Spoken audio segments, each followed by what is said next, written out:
Okay, hi, I'm Beck Lane. This is Studio 120 and we're at my garage. In my last video I talked about I can never see, bringing some paintings out here to work on. So I've got my little station over there, which you can kind of see. And, I cleaned out my garage. I swept every inch. I wiped down surfaces and I made it clean so I'd be really comfortable out here. As you can see, it's not big. It's a one-car garage. It's what I worked on in last year, but I found the lighting to be a little dark at times, and it's very, very warm. I have an air conditioner, but it doesn't really work. So it gets warm out here. I don't spend a lot of time out here anymore. I'm working in my sunroom primarily, but the light in here is different, especially when I lift the garage door up, and I've got a fan. I can turn the fan on when it gets too warm, while I'm just doing, filling in color and kind of cleaning up messes on the paintings I'm getting finished. I'm getting them done. We've talked about this before. I went through I go through these dark periods. I can't leave my house. I don't shower. I have a hard time working. I continue working regardless, but it's not easy. And in the last video, we talked about hoarding emotions, or I talked about hoarding my emotions, hoarding thoughts and emotions, and how it all translates into depression. And I know people who hoard happiness and joy and, I'm the best. And I don't see it as working in any other direction, because eventually they're going to have to deal with the emotions, thoughts, and feelings that are saying, no, run away, push yourself into this, faux pas, as I see it, faux pas of happiness and joy, and then tell everyone else that they have to be as happy and as joyful and as positive as you are. Eventually you got to deal with that stuff. And some people just choose to put it off longer. I, however, kind of live in that space because I really think about things. I really think about things and analyze and try and intellectualize. And maybe it's a little bit too much, but oh well, that's how I'm built. And I want to talk about that, and also about using metaphors in art. To me, art is nothing more than, or being an artist is nothing more than one long metaphorical project. It's not, I am going to paint this painting, I am putting a skull on there, there are four. I am telling you the metaphor outright, that I am thinking about, I'm thinking about death and destruction. That's just too much of a cliche for me. So what I want to talk about is how I'm hopefully going to get this out. Art and being an artist is one big, long adventure in metaphorical thinking, let's put it that way. I take my ability to understand sadness, depression, anxiety, blah, blah, blah, blah, blah, also happiness and joy, and translate it into more of an energetic feel in my work. Hopefully I'm able to translate it into more of an energetic way, or express the energy of those emotions in my work through painting or illustrating. Not being explicit, but kind of running under the radar just a little bit. But I was thinking about metaphor as an artist. This whole channel is an explicit expression of an artist and what they go through. It is also metaphorical because because of the different transformations, the many transformations, and all the issues that you see me deal with, all, whether it's showing or dealing with people or whatever, creating, painting. It's all one long metaphorical project. And I can tell you exactly where this stemmed from. It wasn't just about promoting my art and my artwork. I've begun to realize when I was little, we had alcoholism, violence in the home. There was also sexual abuse or attempts for sexual abuse in my home. And we were always told to never, ever, ever, woodpecker, never, ever talk about it. Don't let anyone in the house know how sick we are. Don't let anyone know the truth. Don't talk about the reality of what you have to deal with every single day. Don't tell people how terrified you are to go home, how you isolate in your room. It wasn't put this way, but how you isolate in your room just so you can find one safe spot to breathe, to exist, while you wait for a better opportunity. That's not what was said to me at all. It was just shut up, keep your mouth shut, and we were punished constantly. I remember being sat in a chair more than once and not allowed to get up to go to the bathroom, to speak, to have a look on my face. I was punished for not having a look on my face, for reacting, for not reacting. It was a no-win situation. And if I had been the person I am now, back then, I would have stood up and said, that's enough of this. That's just, am I all unbuttoned? That's enough. And I wouldn't have tolerated it. I wouldn't have tolerated being spoken to in a disrespectful manner. Now here we are, I'm 58 years old now, and all of these videos, this channel is about speaking the truth. And people have said, you shouldn't say that, you shouldn't do this, you know what? I'm not that person that will tolerate being told to shut up anymore. I'm not the person that will tolerate being lied to or gaslighted. I won't. I just very simply won't. And I'm not gaslighting other people with, I started this painting and now it's done. And it was such an easy little path. Let me show you how. Things are difficult. So we make this video and we speak the truth all the time.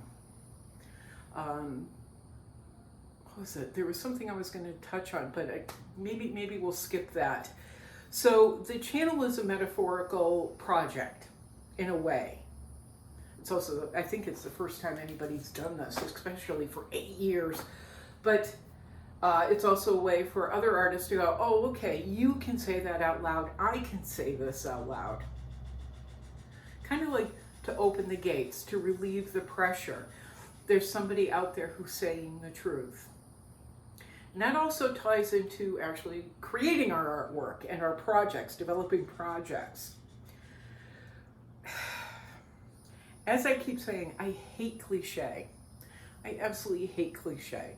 And I'm not a big fan of realism in art, and I think that's what a lot of people go to. I am going to paint realistically. To me, that's a safety measure. That's a safety valve. I'm going to hide in this little box of a room and pretend everything is fine. And I'm going to stick with this because someday I'm going to be the artist I want. If I stay in the safety of my little metaphorical room and I try and paint like other realistic artists I've seen because it's safe and I don't have to challenge myself. I don't have to learn how to understand how to look at images or have ideas and turn them into a metaphor or to use them in other ways. Let's put it that way. To translate energy or how to translate feelings, emotions. I'm going to stay right here. I'm going to stay right here and I'm going to do realistic work. Because it's super safe and everybody will like me. It's people pleasing. I no longer have that much of an inclination for people pleasing. And so I feel I'm able to speak from a little further down the road because I no longer have that desire in me. I paint how I paint. My reasoning is my reasoning. For how, it's not an excuse, my reasoning is my reasoning. I could sit I could sit and I could actually produce more traditional, realistic portraits if I so choose. I don't choose to do that because it's superficial and it's claustrophobic. So what I'm going to ask you to do is like really sit down and think, why am I doing the work I'm doing? Why am I only driven to paint kittens, happy kittens playing with yarn, or puppies? Why? Why? Why am I driven to paint realistic images? Oh. Are you afraid of what people will say? Are you afraid of the criticism? Are you, if you don't? I've been told I and my work are vile. I'm like, okay, well, I guess I'll start painting the way you're not, was my initial thought on that. One of the thoughts on that particular comment, little criticism. Let me quote that, criticism. What are you afraid of? What is keeping you in this tiny little safe, confined space of doing work that has absolutely no meaning, looks really pretty, or maybe doesn't, which we all run into a lot. It's a half-hearted attempt at realism. But that's a whole nother subject. But why are you confining yourself?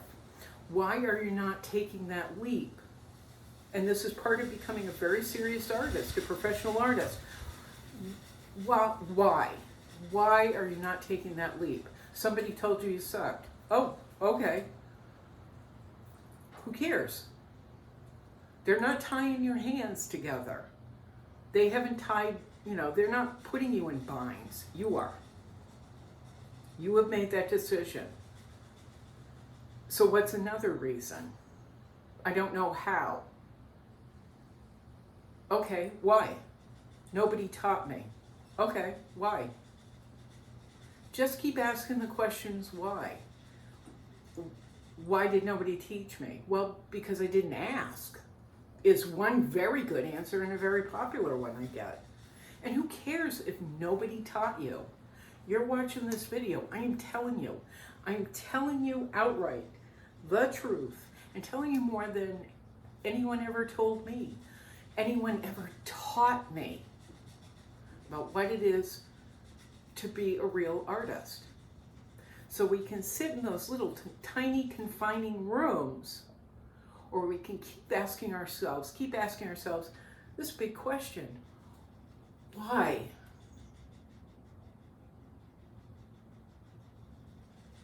Why?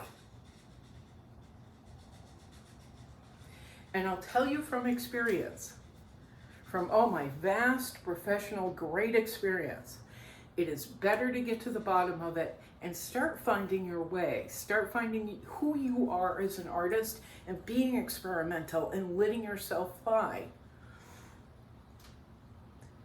Than shutting up and being dutiful, because you're not going to win that way. You may not win, letting your freak flag fly. But which is worse? Being yourself, being your true, honest to God self, really examining, looking at, and bringing out who you are and your motivations for doing things, or being a good little person and sitting in that chair for 6 to 12 hours and not getting anything right. We're going back to, the time I had to sit, the times I was forced to sit in a chair and not react. I would get in trouble for reacting, not reacting, for fighting for myself, for not fighting for myself. I wasn't allowed to go to the bathroom. I wasn't allowed to do anything but look at the person who was yelling at me, abusing me, verbally and mentally. But then I would get in trouble for looking at them. We've all had circumstances like this in their lives. We've all had our mommy dearests. I just went through one for about a year and a half. Before that, it was another year and a half of it. Before that, it was another year and a half of it. Having to work with people who want you to confine yourself and to be them. Be a better version of them, but not be a better version of them. Do your work, but don't do your work. Do their work, but why are you doing their work? But don't do that, but do this other thing. Why are you doing this other thing? It's narcissistic. When people come at you that way, it's symptoms of narcissism. And who cares about living in the confinements of a narcissist? You're not going to win. Let's just rip that Band-Aid off. You're not going to win. You're not going to win everywhere in the world as an artist, as a human being, as someone who's walking around. Everyone's not going to love you. Everyone's not going to like you. Who cares? It's your life. So you can waste your time feeling stuck, confined, strangled, unable to breathe, or start asking yourself important questions. Why? And look at them as metaphors. The other day, I know this is long again, the other day, this place was so disgusting. There were leaves in here and, dirt, and there was paint, of course, and it was a mess. My painting table was covered. It was a mess. And so I came out yesterday, I looked around and thought, why? Why am I not using every room in my house? Using everything to the best of my abilities. The physical room in the house, the mental room in my house. Actually, it started a few days ago. But why am I putting these roadblocks up for myself? So now we have this. That's it. Boy, that was a big think. That was a very big think. But I really want you to think about it. And if you want somebody to talk to, put it in the comments down below. I'm here. I'm here. I've been there. I have my hand out. Come along for the ride. But I'm going to add before I close out, I've mentored a lot of people over the years. I mean, dozens of dozens, into the hundreds of people on all different levels. I've had award-winning artists, in galleries and museums write me and go, I wish I could be as free as you are. I've mentored people who can't, I can't draw a straight line. That's kind of silly. Nobody can. That's what the computer is for. I've never done this before, blah, blah, blah. So I've mentored a lot of people in all different levels. And the people who have been down here were like, I've always wanted to paint, but I don't know how. These are people we have these conversations with. I have these conversations with. We go over materials. I send them to other YouTube channels so they get something more of a practical, they can learn practical application. But with me, it's more, let's pull out the metaphorical. Let's pull out the ideas. Let's find who you are. Why? And in all this time, I've had two people who wanted to be artists, supposedly. I've spent months, one woman I spent 2 years mentoring, and she burned me at the end. I invited her to do a show, and the day we were supposed to hang, I had to leave my job, go to the location, and I sat there for an hour waiting for her. Apparently, she and the person who was accompanying her didn't like that there was road construction going on our little street. They drove, I don't know how many hours to be there with work, and then didn't like the road construction, which was finished, by the way, that day or the next day, something. So done with that. I don't offer opportunities like that often, because I'm not working with people who are undependable, who don't have the drive, the gumption to look inside themselves, maybe see things a little bit differently, or take a leap. Trust me, I know what I'm talking about. So I've only had 2 of those. If you're interested in, you know, a little bit of guidance, it's more guidance than mentorship, I guess. Get a hold of me. Get a hold of me. But I won't deal with disrespect. And I won't deal with endless months of excuses and whining and, you know, I'm better than you, but I'm not better than you, but I am better than you, and nobody ever. This is your responsibility, all your responsibility, your drive, your direction. But I am going to try and help you find a deeper way of expressing artwork. If you want to draw puppies and kittens, that's your thing. Ask yourself why. Anyway, I'm going to close it out. It's been 20 minutes of me yapping. And I am going roller skating. I haven't done so in over 2 weeks. I fell on my behind or my back and hurt my tailbone so badly my poo hole hurt for over a week. So I've been letting everything kind of recover. But I promised myself for days and days and days, you're gonna go roller skating, you're gonna go practice roller skating, you're gonna go practice learning to roller skate. And I've been putting it off. Once again, why? Why? Because I might fall again? Who cares? Why? Because I look like an idiot? Because I don't know what I'm doing and I'm like this? Who cares? Who cares? This is about me. It's not anyone else. It's about me and dedication. So that said, we're going to go now. And, oh, I forgot the Maxwell minute. Let's say hi to my grandson, Max. Ready? Let's send him some love. And I understand, my little man, my little Max, that Mommy, Daddy, and you opened up the first adventure bag I sent you, including a little journal for you to draw and write in. And I'm really excited about that. I also sent Max this spoon with a bent handle on it. This is one of the toughest things an artist can accomplish, is learning to draw a spoon with all its curves and shadowing and stuff. Once you can get, and highlights, once you get a spoon down and a fork down, basics, you can do anything. You can draw anything, you can paint anything. That's a good thing to practice, is spoons. So I sent him a spoon with a curl, and you know what he did? Put it on the table. Mommy and Daddy put it on the table, and one of them asked him to draw the spoon, and he did. And it was one long line. That was his first attempt, is one long line, and I'm super proud of him. I'm super proud. He didn't look at it and say, I can't, I don't know how, nobody taught me, blah, blah, blah. He just went, line, spoon. That's an accomplishment that needs to be celebrated. So let's say hi to Max. Ready? Mwah, mwah.